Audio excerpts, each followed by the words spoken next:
Reporte 100. Y es jueves, espacio del Colegio de Sonora, y esta mañana saludo con mucho gusto al maestro en Ciencias Sociales por el Colegio de Sonora, Luis Fernando Puebla Corella. Es maestro en Ciencias Sociales a partir de una tesis que realizó que se titula Mercado del suelo sin regulación, un incentivo para la especulación en la ciudad de Hermosillo. Y le agradezco mucho que esté con nosotros. Luis Fernando, ¿cómo está? Buenos días. ¿Qué tal, Juan Carlos? Buenos días. Muy bien, gracias. ¿Qué significa esto de especular? Me suena a corrupción. Bueno, la especulación, digo, es natural en el mercado, en el mismo capitalismo. Sí. Sin embargo, hablando del suelo, no es necesariamente corrupción, sino es una forma en la que el propietario del suelo se espera o deja su terreno ocioso para que gane valor después, posteriormente, ¿no? Digamos que es lo que le llaman la engorda, ¿no? La engorda del suelo, ¿no?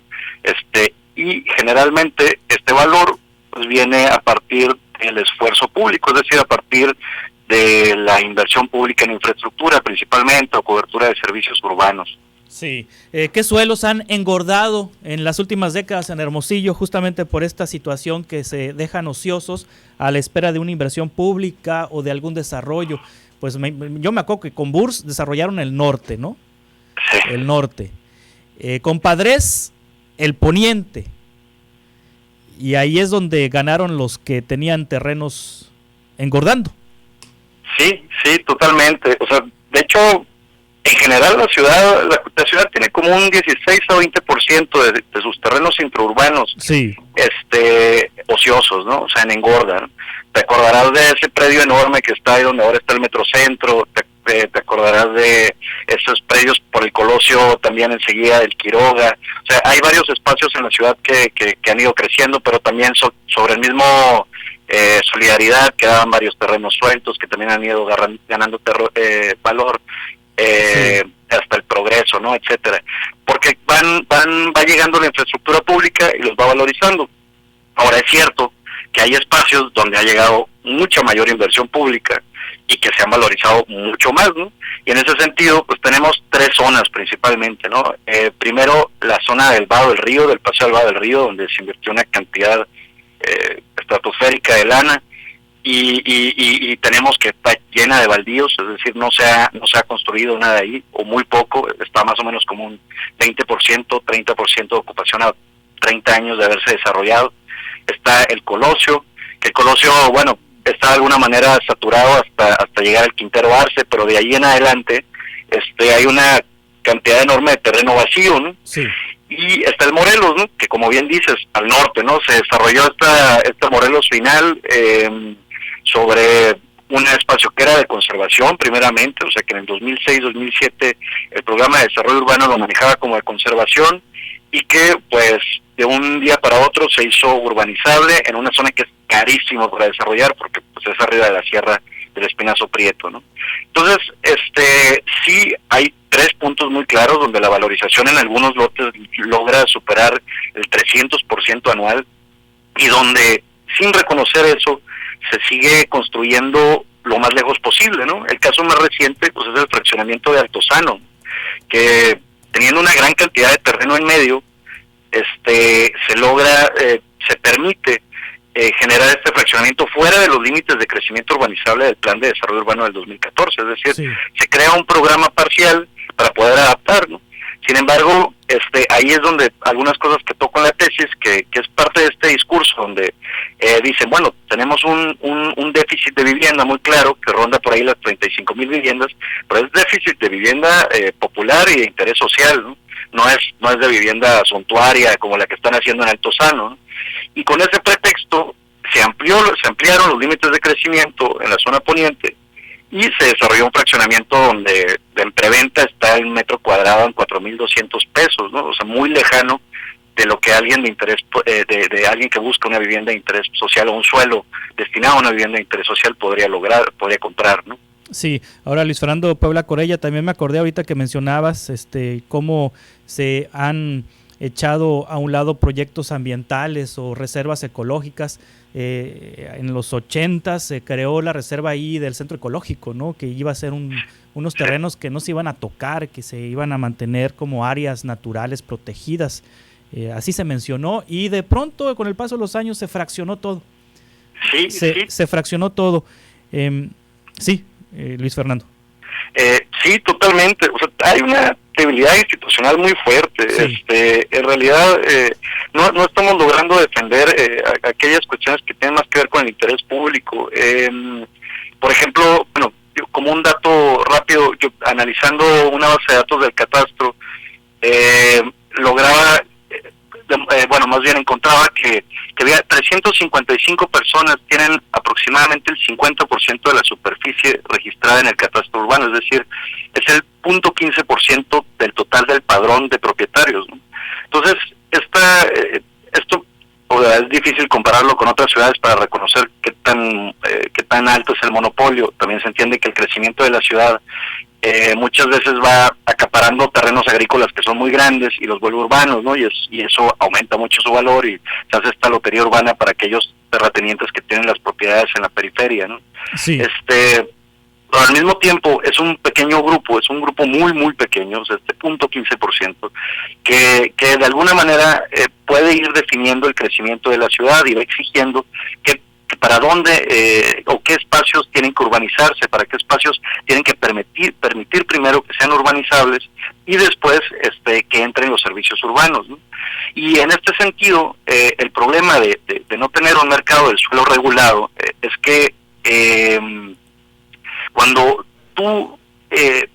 el gobierno decide, cuando el ayuntamiento o por medio de un proceso de planeación decide introducir una nueva vialidad o drenaje o agua a un espacio, lo valoriza. Entonces, lo que tenemos es que la hipótesis es que la inversión pública aplicada en pos de catalizar el desarrollo de una zona promueve una mayor actividad especulativa sobre los terrenos afectados, ¿no? Entonces, ¿qué hace? La vialidad sube el valor a tal grado que solamente un sector muy pequeño puede construir en ella o es asequible para ese sector, ¿no?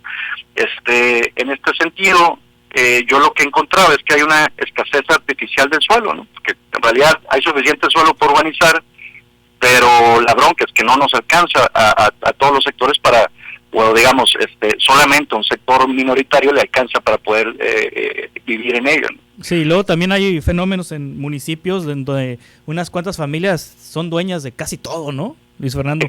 Exactamente. Cajeme, se dice que Cajeme, 3, 4, 5 familias son las dueñas de todo, ¿no? Y no avanza nada si no lo autorizan estas familias, justamente porque acaparan los terrenos. Ahora, tú propones, Luis Fernando Puebla Corella, regular el mercado del suelo. ¿Cómo? Bueno, hay varias opciones, ¿no? La idea es regularlo para limitar la renta absoluta. Bueno, digamos que es limitar esta especulación, ¿no? Y las formas pues pueden ser fiscales, principalmente con el predial, ¿no? Tratar de reconocer una base del predial que pueda ser, o un catastro que pueda hacer mucho más alto, o el cobro de este impuesto pueda ser mucho más alto para aquellos terrenos de mayor, o sea, que parta más alta una tasa a partir de la superficie y a partir de también del ocioso, ¿no? De qué tan construido lo tienen. Porque el problema real es que la ciudad crece distendida y discontinua, porque estos huecos, pues como te comentaba, están esperando a que se valorice más con el esfuerzo social. Entonces, ¿cómo tomas esto? Pues con la captura de las plusvalías. Este valor extra, que no fue una inversión del dueño del terreno, es decir, el dueño invirtió en un terreno, se hizo ese terreno, pero como sabe que se va a ir valorizando año con año, del mínimo al 10% en la ciudad de Hermosillo, dice, bueno, es una excelente forma de ahorrar porque me va a dar un rendimiento mucho más alto que cualquier otra forma, que meterlo al banco, etcétera, ¿no? Y mucho menos riesgoso. Entonces, ¿qué hacer para que no sea una forma de ahorro, sino sea una forma productiva? Es decir, vamos a hacer que la construcción genere empleos, vamos a hacer que se empiece a construir en esos terrenos, y las formas es presionando por medio del predial o por medio de impuestos que capturen esa plusvalía. Sí. Se entiende que no puede ser generalizable, o que no puede ser a toda la población, pero aún así se debe de hacer un estudio, se debe de reconocer cuáles son aquellos terrenos, principalmente los de mayor superficie, que se están beneficiando de esta valorización que nos corresponde a todos por medio del ayuntamiento. Sí, en ese contexto, Luis Fernando Puebla Corella, maestro en Ciencias Sociales por el Colegio de Sonora, ¿cómo regular las ambiciones de los políticos? Porque finalmente pues llega un grupo político, desarrolla un área de la ciudad y entonces pues los propietarios de los terrenos que están en esa área son los que salen ganando, y hasta en ocasiones ocurre que los políticos tienen información privilegiada y entonces antes de emprender un desarrollo, tienen información privilegiada y saben por dónde van a desarrollar, pues compran los terrenos con prestanombres y demás y salen ganando. ¿Cómo controlar la ambición de los políticos? Porque ahorita veíamos, pues Burs desarrolló el norte, sí. Padres el poniente, también está lo de la presa, ¿no? También ahí que hay un grupo empresarial muy fuerte, los Coppel, con lo de la presa. No sé, luego entrará otro gobierno, no sé, Durazo, si llega a ser gobernador, o Ernesto Gándara, pues a lo mejor desarrollan el sur, no sé. ¿Cómo atarle las manos a los políticos para evitar que especulen con los terrenos? Sí, es un problema, como te digo, es un problema, esta debilidad institucional, es una bronca que, por ejemplo, esto que mencionaba sobre la información estratégica que cuentan ellos para ver el crecimiento.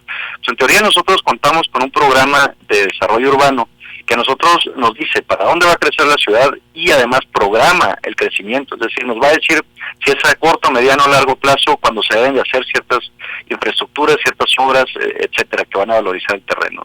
Sí. Entonces, nosotros no deberíamos de tener, o más bien, es transparente, más bien la bronca es que no se está siguiendo. Nosotros deberíamos de exigir que se siga tal cual se aprobó por Cabildo este programa de desarrollo urbano, y que no haya esta incidencia por parte del Estado, por parte de nuevos grupos políticos, para decir que ahora queremos tener otro nuevo bulevar por esta zona cuando ni siquiera ha traído los beneficios o los frutos de la inversión anterior, ¿no? Ese tipo de cuestiones podrían, o sea, hacer un monitoreo constante de qué tanto se está siguiendo el programa de desarrollo urbano, puede ser una forma en la que los ciudadanos nos demos cuenta si se está o no creciendo la ciudad tal como se ideó. Claro.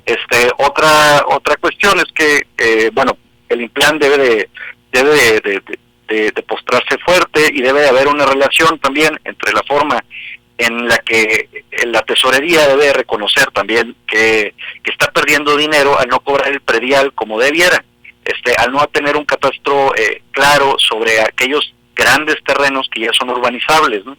Y entonces debe de haber una relación fuerte entre la planeación y la forma en la que se marca el catastro, porque lo único que estamos llevando, y esto tiene que ver con la pérdida o el deterioro de las finanzas del municipio, es que no hay lana, ¿no? El año antepasado hablábamos sobre que no podíamos ni pagar el servicio de recolección de basura, ¿no? El siguiente año va a haber otra bronca, y todo esto tiene que ver porque estamos perdiendo la ganancia, estamos gastando mucho en infraestructura, estamos teniendo cada vez más calles que bachear, y menos parques, o sea, los parques están como baldíos, las áreas de donación no se pueden utilizar porque no hay lana de inversión, pero estamos haciendo la ciudad cada vez más amplia, ¿no? Y entonces cada vez tenemos más espacios vacíos, baldíos, que tenemos que ir rellenando a partir de estos incentivos. ¿Cómo lograr posicionar un predial real, un predial que vaya sobre la especulación? Bueno, pues tiene un costo político muy fuerte, muy alto. Tenemos que idear como sociedad organizada, cómo meterlo en la agenda pública. Al final de cuentas, es una condición en la que creo que ningún presidente municipal se ha querido meter.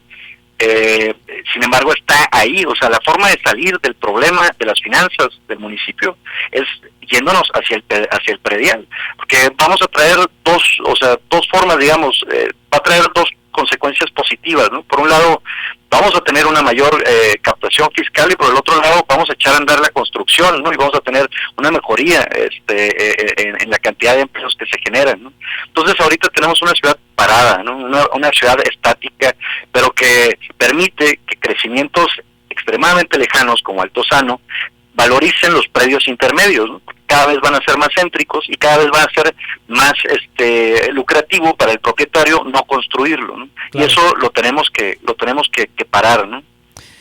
Pues felicidades por poner el dedo en la llaga, ¿no? Un tema poco investigado y poco documentado en Hermosillo. Luis Fernando Puebla Corella, pero ya realizado por ti. Luis Fernando Puebla Corella, maestro en Ciencias Sociales, ¿dónde podemos leer esta tesis?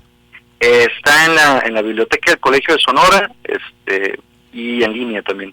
Muchas gracias, Luis Fernando. Hasta pronto. Gracias. Hasta luego. Es maestro en Ciencias Sociales por el Colegio de Sonora, Luis Fernando Puebla Corella, en el espacio del Colegio de Sonora de todos los jueves. Reporte 100.